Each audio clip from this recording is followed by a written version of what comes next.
Buen día, soy la maestra Nora Patricia Rosales Silva del programa Jóvenes, Sexualidad y Salud Reproductiva de la Coordinación de Servicios Integrados para el Bienestar de la UAM Iztapalapa. Es un gusto estar nuevamente con ustedes, esperando que se encuentren bien, al igual que sus familiares. En esta ocasión les voy a hablar acerca de las disfunciones de la vida erótica o también conocidas como disfunciones sexuales en tiempos de pandemia. Primero definamos qué es una disfunción de la vida erótica o sexual. Esta se refiere al conjunto de signos o síntomas que alteran la vivencia erótica o sexual y que ocasiona molestia a la persona que lo vivencia y o parejas sexuales, y que se manifiestan de manera recurrente en una o varias fases de la respuesta sexual. Y quiero hacer una pausa aquí porque es importante mencionar que hay personas que pueden experimentar síntomas relacionados a las disfunciones, pero no la consideran como tal. Es decir, no representa un conflicto en su vivencia sexual. Ahora, como les acabo de mencionar, la presencia de una disfunción de la vida erótica o sexual puede darse en alguna o algunas de las fases de la respuesta sexual, y me refiero a la respuesta sexual como a todos los cambios corporales que ocurren durante la actividad sexual y que responde a un ciclo de 5 fases que son el deseo, la excitación, meseta, orgasmo y resolución. Estos cambios han sido estudiados desde la década de los 60 por William Masters y Virginia Johnson, los primeros en diferenciar y determinar estos cambios en las 4 fases que son la excitación, meseta, orgasmo y resolución. Sin embargo, actualmente se distinguen 5 fases en las que se considera el deseo, que fue añadida por Helen Kaplan a finales de los años 70. Y para entender a grandes rasgos lo que comprende cada fase de la respuesta sexual, aquí una breve explicación sobre sus características a fin de que a lo largo de esta plática podamos identificar. El deseo comprende los pensamientos, las emociones, las sensaciones que generalmente aumentan el nivel de libido. En esta fase, los aspectos psicológicos y la percepción sensorial son fundamentales para que la persona pueda sentirse sexualmente motivada. La excitación, en esta fase, si se mantiene un alto nivel de deseo, se inicia una elevación de la frecuencia respiratoria y cardíaca, acompañada de una sudoración cuya intensidad es variable según el nivel de excitación fisiológica. La meseta, de igual manera, si se mantiene una adecuada estimulación, los cambios de la fase anterior alcanzan su máximo y se mantiene así durante un tiempo, para luego dar paso a la percepción de sensaciones específicas que avisan y predisponen al orgasmo, que son las sensaciones preorgásmicas. El orgasmo es el momento exacto en que la persona se deja llevar por las sensaciones preorgásmicas para sentir el clímax. Es decir, las pulsaciones y la respiración alcanzan su máxima frecuencia e intensidad. La tensión muscular se acentúa y se produce la contracción involuntaria de la musculatura pubococcígea, que es el grupo de músculos situados en el suelo de la pelvis. Y por último, la resolución. En esta fase, el organismo comienza a recuperarse progresivamente, los músculos se distensionan y se presenta una sensación de relajación, de bienestar, de placidez o incluso de sueño. Y en el hombre aparece el periodo refractario o periodo de recuperación. Ahora, regresando a las disfunciones de la vida erótica o sexuales, estas se pueden manifestar cuando hay un incremento o decremento o ausencia en alguna o algunas de estas fases, y que para la persona y o pareja sexual les representa un malestar. Ojo, también aquí es importante mencionar que un diagnóstico de una disfunción erótica o sexual no se da por el simple hecho de que una persona presente en algún momento algún signo o síntoma de una disfunción. Por ejemplo, el que no pueda llegar a tener una erección, no vamos a considerar esto como un problema de disfunción eréctil. O si no se puede llegar a un orgasmo, considerarlo como anorgasmia. O también, si no se puede controlar una eyaculación, no vamos a considerar esto como eyaculación precoz o retardada. Y es que en cualquier momento de la vida erótica podemos tener algún episodio de una respuesta sexual fallida y no por eso vamos a considerarlo como una disfunción, sino que primero debemos tener en cuenta algunas consideraciones como la temporalidad de estas manifestaciones, es decir, si son primarias o secundarias. Las disfunciones primarias son aquellas que se presentan desde el inicio de las prácticas sexuales y las disfunciones secundarias aquellas que después de que se haya tenido prácticas sexuales satisfactorias por algún tiempo, es decir, que se haya llevado una vida sexual sin problemas, en algún momento presenta alguna alteración en una o varias de las fases de la respuesta sexual. Y también es importante tener presente este dato, que los signos o síntomas de una disfunción se debe presentar de una manera recurrente, ¿sí? Por lo menos en un periodo de 3 meses, es decir, que en cada práctica sexual se manifieste la disfunción de manera continua y no en ciertas ocasiones. Por eso es importante llevar un registro cuando detectemos que esto está pasando. Por otro lado, como ya lo mencioné previamente, se considerará como una disfunción de la vida erótica o sexual aquella en la que la persona o personas involucradas dentro de las prácticas sexuales refieran su vivencia como no satisfactoria y les represente un conflicto, ya sea de manera individual o de manera compartida. O sea que la disfunción se va a considerar en relación a cómo las personas adoptan y viven sus experiencias sexuales, ya sea con placer o con frustración. Las disfunciones de la vida erótica o sexuales pueden deberse a diversos factores biopsicosociales. Las causas biológicas pueden deberse ya sea por alguna condición de salud como alteraciones hormonales, alteraciones de la presión arterial, problemas de tiroides, diabetes, problemas cardíacos, etc. O también por la administración de fármacos ante el tratamiento de alguna condición médica.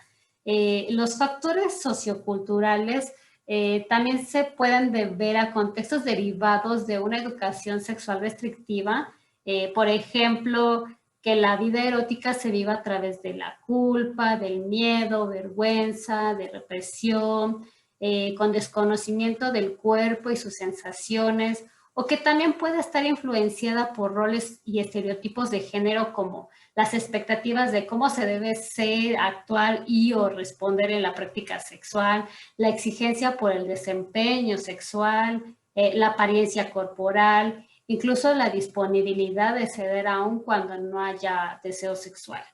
Y además estos factores también pueden influir en el desarrollo de algunas condiciones psicológicas que provocan algunas disfunciones de la vida erótica expresada por la ansiedad sexual.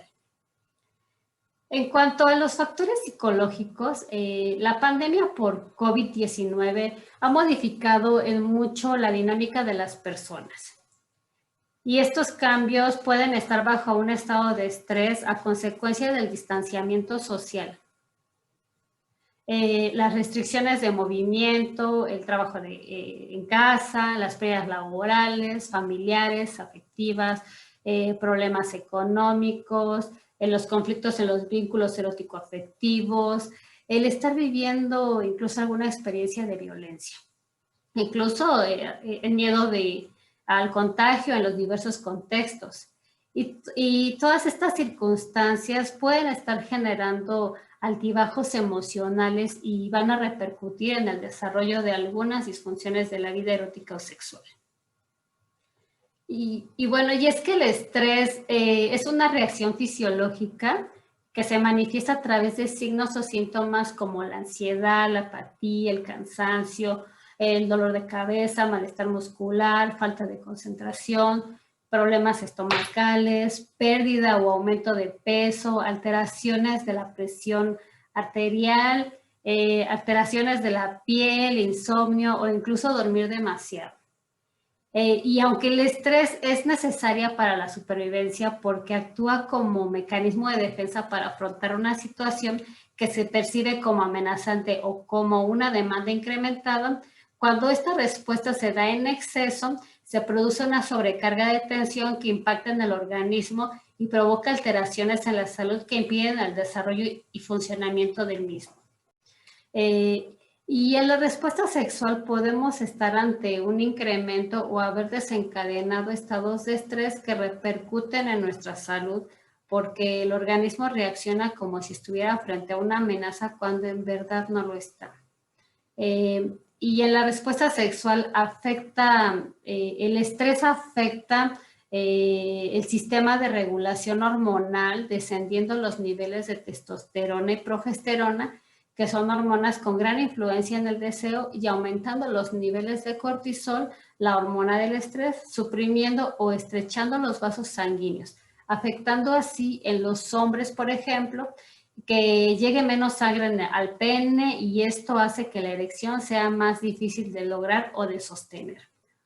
O que en las mujeres, por otro lado, es posible que el estrés no les permita lubricar lo suficiente para un encuentro sexual o incluso que no haya el deseo para ello.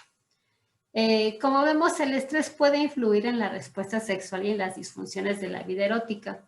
Por ejemplo, manifestándose en alteraciones del deseo sexual, dificultades en la lubricación, relaciones sexuales dolorosas, dificultad para alcanzar el orgasmo, ya sea retrasándola o inhibiéndola, problemas de erección, falta de control en la eyaculación, resultando todo esto en una experiencia no grata y predisponiendo de una manera negativa a las prácticas sexuales futuras.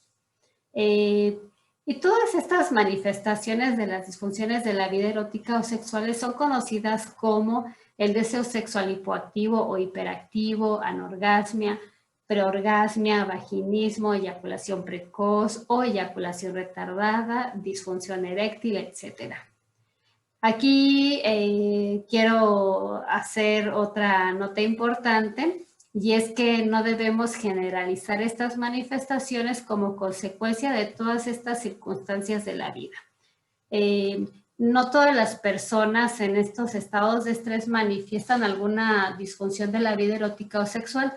También hay personas que en un estado de estrés pueden tener un mayor deseo sexual, y al llevar a cabo la práctica se puede disminuir el estrés sin ninguna consecuencia. Por otro lado, las prácticas sexuales pueden ayudar a reducir el estrés en ciertas circunstancias, sí, pero siempre y cuando estas no se realicen bajo ninguna presión, ¿sí? Que no sea algo obligatorio y que exista el deseo sexual, ya que si forzamos los encuentros sexuales suelen acabar en fracaso y frustración, aumentando aún más el estado de estrés.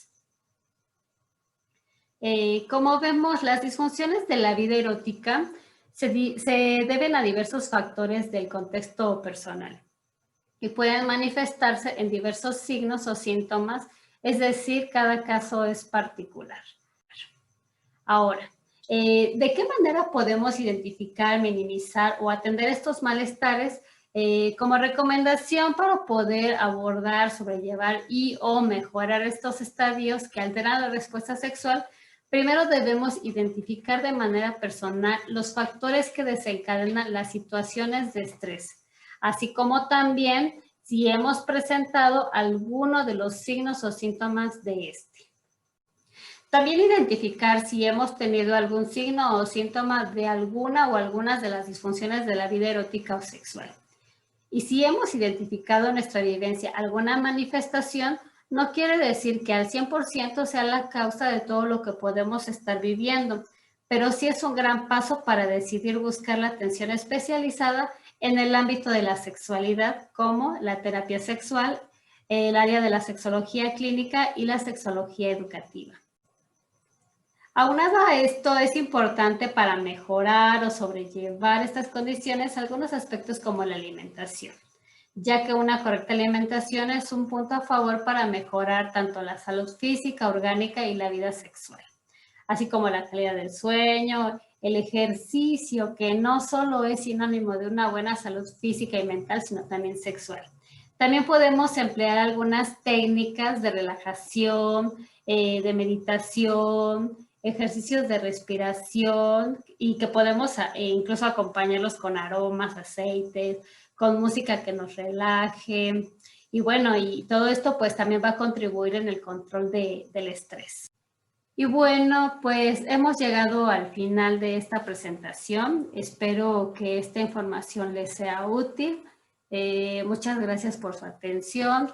Si tienen dudas o se encuentran en alguna de estas situaciones y o requieren atención, estoy para escucharles y acompañarles en este proceso. Recuerden, cada caso es particular y requiere de una atención específica. Mis datos de contacto se encuentran en la pantalla. Que tengan un buen día. Hasta pronto.